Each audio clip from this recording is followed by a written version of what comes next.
Hello friend, मैं एक भजन लेके आई हूँ। अच्छा लगेगा तो लाइक करना, कमेंट करना, मेरे चैनल को सब्सक्राइब करना। बाने बाने भैले हाय रानावा है सीता तोहरे करनवा।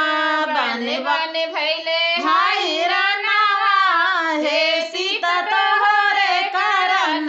तोहरे करन सीता जनकपुर गइलो। तोहरे करन सीता जनकपुर गइल। तोरे डार धनुषा पूरा नवा है सीता तोहरे करनवा। तोरे डार धनुषा पूरा नवा हे सीता तोहरे करनवा।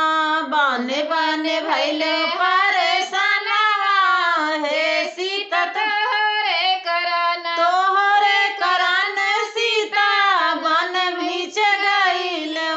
तोहरे करन सीता बन बीच गइल। मारी डार मेरी गहिरा नवा हे सीता तोहरे करनवा। मारी डार मेरे गहिरा नवा हे सीता तोहरे करनवा। बाने बाने भैले हाय रानवा हे सीता तोहरे करनवा। तोहरे करन सीता लंकापुरी गइलो।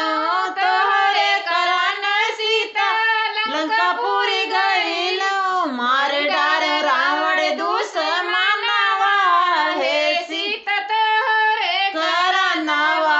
मार डार रावण दुश्मनवा हे सीता तोहरे करनवा। बाने बाने भैले